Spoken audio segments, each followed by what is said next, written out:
काल के मुख में सब बैठे हुए हैं।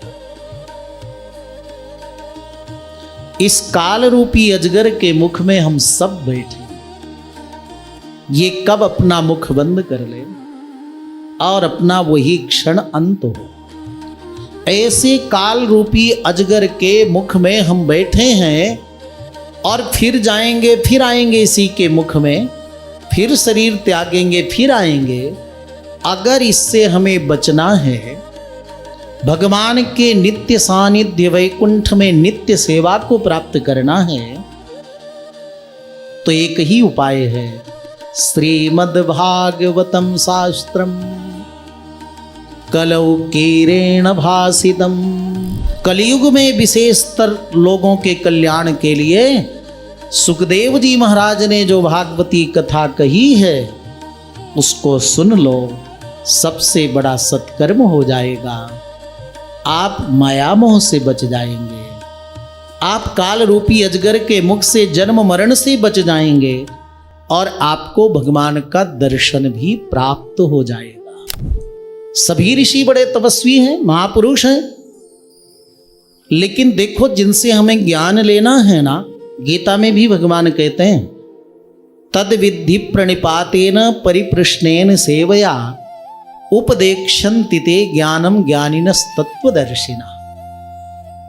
कभी महत तत्व को, भगवत तत्व को अगर जानना है तो किसी से जिज्ञासु बनकर पूछिए, श्रद्धालु बनकर पूछिए, सुपात्र बनकर के ग्रहण करिए। परीक्षा दृष्टि से पूछिए तो तत्वज्ञानी महापुरुष आपको ज्ञान नहीं देंगे। उदंडताभिमान से पूछिए, वातावरण सुंदर ना हो तो आपको तत्वज्ञानी महापुरुष उपदेश नहीं करेंगे। गीता में महाभारत युद्ध में अर्जुन परेशान हो गया, कांपने लगा, रोने लगा, रथ के डंडा को पकड़कर बैठ गया, भगवान कुछ नहीं बोले। लेकिन जब अर्जुन घबरा कर परेशान होकर कोई रास्ता नहीं देखा, तब प्रभु वहीं पर हैं, श्री कृष्ण संग में। लेकिन जब अर्जुन ने कहा, कार्पण्य दोषो पहत स्वभाव पृच्छामि त्वाम धर्म सम्मूढ़ चेता यत् श्रेयः स्या निश्चितम ब्रूहि तन्मे शिष्यस्तेहम साधिमाम त्वाम प्रपन्नम। मैं आपका शिष्य हूं, प्रपन्न हूं, शरणागत हूं। आप कोई निश्चित मार्ग मुझे बताइए जिससे मेरा कल्याण हो।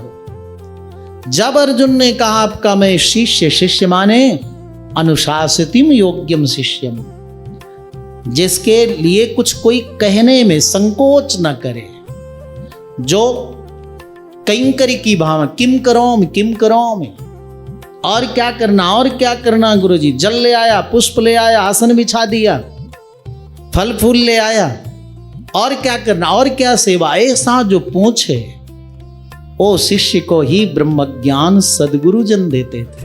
तो अर्जुन को भगवान ने तत्व ज्ञान दिया, गीतोपदेश किया।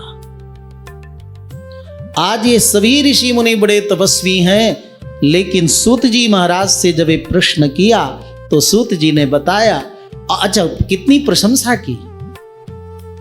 सब ऋषियों ने कहा, भगवान चिंता मणिर्लोक सुखम, गुरु की महिमा बताई। चिंता मणिर्लोक सुखम सुरद्रुहो स्वर्ग संपदाम प्रयच्छति गुरुर प्रीतः वैकुंठम योगी दुर्लभम। चिंतामणि नाम का एक रत्न होता है, जैसे हीरा ये होता है ना, हीरा पन्ना आदि अब नहीं मिलता है, कई मणियां नष्ट हो गई। जैसे चंद्रकांत मणि होती थी, उसको हाथ में लेकर कोई आग में बैठ जाए तो न गर्मी लगेगी न जलेगा। एक सूर्यकांत मणि, ऐसे ही सर्पमणि, ऐसे ही सिमंतक मणि का उपाख्यान तो भागवत में ही है, जिसके लिए भगवान श्री कृष्ण को अपयश लगाया द्वारिकावासियों ने। फिर भगवान ने जामवंत से युद्ध करके जामवती और सिमंतक मणि को प्राप्त किया था। आप लोग कथा जानते हैं। तो ये मणि आजकल लुप्त हो गई, चिंतामणि नामक की मणि आपके पास हो तो दुनिया का सारा वस्तु सुख एक जगह मिल जाएगा। चिंतामणि नाम का रत्न हो तो फिर आपको जरूरत नहीं कि वो होरमुट में अगर बंद है तेल का रास्ता तो कोई चिंता नहीं, चिंतामणि जी हमारे इतने टैंक भर जाएं तेल से, भर जाएंगे। हाँ, जो जो चिंतन करो सो सो मिल जाए। तो चिंतामणि नाम का रत्न धरती का सुख दे सकता है, स्वर्ग का नहीं। और कल्प वृक्ष स्वर्ग में रहता है, उसके नीचे बैठ जाओ और स्वर्ग के जो सुख चाहो एक जगह मिल जाएगा। और ये दोनों मणि आपके पास हो और आप कहो हे कल्प वृक्ष, हे चिंतामणि, हमारा मन चित्त भगवान में लगा दो, हमें भगवान के चरणों में प्रेम करा दो। हे दोनों मणियों, चाहे कल्प वृक्ष चाहे चिंतामणि, आपसे प्रार्थना है कि हमें संसार में जन्म न लेना पड़े। तो कल्प वृक्ष और चिंतामणि हाथ जोड़ देंगे, बोले भैया ये हमारे बस की बात नहीं है। परंतु प्रयच्छति गुरुर प्रीतः वैकुंठम योगी दुर्लभम, योगियों के लिए जो दुर्लभ वैकुंठ है, वैकुंठ माने भगवान, जहां कोई कुंठा नहीं, और वैकुंठ माने भगवान का धाम, जहां किसी प्रकार का द्वंद्व नहीं, ऐसा वैकुंठ लोक और भगवत प्राप्ति गुरु चाहें, सत समर्थ सदगुरु चाहें तो प्रयच्छति माने दे देते हैं ऐसे। जाओ, हमारे पूज्य गुरुदेव जी कहते थे कि जो बड़े हमारे गुरुदेव जी थे जिन्होंने सरफी भवन की स्थापना की, बड़े सिद्ध महापुरुष थे। पहले सरफी भवन के आसपास तो हमारे समय में भी आज से 30 साल पहले कुछ भी नहीं था, केवल यही था खरिंजा होता था, ईंट का खरिंजा पतला सा, और इधर सरयू जी जाने के लिए ये वाले रोड में मिट्टी का रास्ता था। तो पहले अपना एक छोटा से स्थान रेलवे स्टेशन के पास आज भी है, शांति भवन, 4-5 कमरे थे।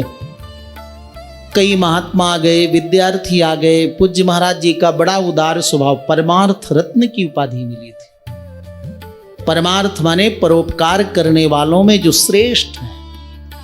जो भी आता विद्यार्थी, महाराज जी रहने का स्थान नहीं, पढ़ाई करना है, कोई बात नहीं, आ जाओ आ जाओ आ जाओ।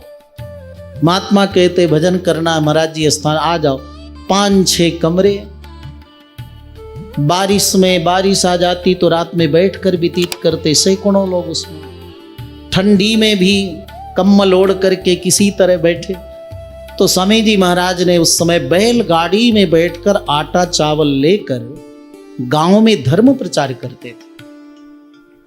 तो स्वामी जी महाराज कुछ द्रव्यार्जन करके इस भूमि को लिया, असरफी भवन की भूमि को लिया। तो स्वामी जी के कोई शिष्य दैवज्ञ थे, ज्योतिषी थे, वे आए और देखे घूम घाम करके और बोले महाराज जी गलत जमीन ले लिया आपने। क्यों? बोले यहां तो बहुत हड्डियां निकलेंगी, अस्थियां निकलेंगी, यहां मंदिर निर्माण उचित नहीं है। स्वामी जी महाराज बड़े मुश्किल में भूमि लिए थे, अब क्या करें? तो वृंदावन में गए तो वहां पूज्य गुरुदेव जी के गुरुदेव जी रहते थे, पूज्य श्री गोपालाचार्य स्वामी जी। उनके पास जा करके रोने लगे। क्या हुआ बताओ बताओ। बताए ऐसी बात। तो गुरु जी ने कहा रे तुम क्यों दुखी हो रहे हो? परोपकार के लिए ही तो तुम संकल्प लेकर भूमि लिए हो ना। जाओ, मैं कहता हूं कि वहां हड्डियां नहीं, वहां सोना निकलेगा, एक गुरु जी ने कहा। और जब यहां भूमि का निर्माण होने लगा तो नींव खनते समय सोने की असरफियां निकली, इसलिए इसका नाम असरफी भवन हो गया। आप लोगों में कई नहीं जानते होंगे, सोचते होंगे अरे असरफी भवन क्यों नाम। यद्यपि लक्ष्मी नारायण भगवान है यहां विराजमान, और इधर से आप देखोगे तो भवन के बाहर लिखा है नाम सीताराम विलास भवन। और अपने ट्रस्ट का नाम मधुसूदन धर्म सेतु ट्रस्ट, असरफी भवन तो कहीं, लेकिन लोक प्रसिद्धि हो गई क्योंकि स्वामी जी महाराज ने उस द्रव्य को फिर अपने भवन निर्माण में नहीं लगाया, उसको संग्रह नहीं किया, तो लोग क्या कहने लगे, असरफी भवन कहने लगे। तो गुरुदेव ने कहा कि जाओ वहां सोना निकलेगा, हड्डी नहीं, सत्य हुई बात। फिर पूज्य गुरुदेव जी थे तो कई लोगों को जिनको संतति नहीं होती एक नारियल देते और बोलते जाओ सरयू मैया को अर्पण करना, मेरा नाम लेकर प्रार्थना करना, जरूर तुम्हें संतान होगी। आज कई लोग बुजुर्ग लोग मिलते हैं, कहते हैं हम तो 4 भाई थे, कोई हमारे घर में वंश नहीं बढ़ रहा था, तो गुरु जी से हमने निवेदन किया, वहां ऐसे सरयू मैया को अर्पण कराए, इसलिए हमारा नाम अवधेश है, अवधेश नाम, हमारा नाम लक्ष्मी नारायण है। तो कहने का आज भी वो एक असरफी भगवान के कंठ में है विराजमान, नारायण प्रभु के कंठ में आप दर्शन कर सकते हो। उसमें किस भाषा में क्या लिखा है कोई समझ नहीं पाता। तो प्रेयच्छति गुरुर प्रीतः वैकुंठम योगी दुर्लभम, समर्थ सदगुरु यदि चाहे ले, और कोई सुपात्र सुयोग्य शिष्य हो तो वे गुरुजन शिष्य को प्रेयच्छति माने दे देते हैं कि जाओ तुम्हारा अंतिम जन्म है, लौकिक कामना हो तो भी, और पारलौकिक जाओ तुम्हारा मन प्रभु में लग जाएगा, जाओ तुम्हारा अंतिम जन्म होगा। ऐसा सदगुरु की कृपा हो तो प्रेयच्छति वो देते हैं। जो योगियों के लिए वैकुंठ दुर्लभ है वो गुरु कृपा से वैकुंठ सुलभ हो जाता है। इसलिए गुरुजनों की बड़ी महिमा है, वेदों से लेकर समित पाणि, हाथ में कुशा लेकर के शिष्य गुरु के पास जाए तो वेद और ब्रह्म का उपदेश करते हैं। वेद से लेकर हनुमान चालीसा तक कृपा करो गुरुदेव ही नहीं। माता पिता की कृपा तो सीमित होती है, लेकिन गुरु की कृपा असीमित होती है।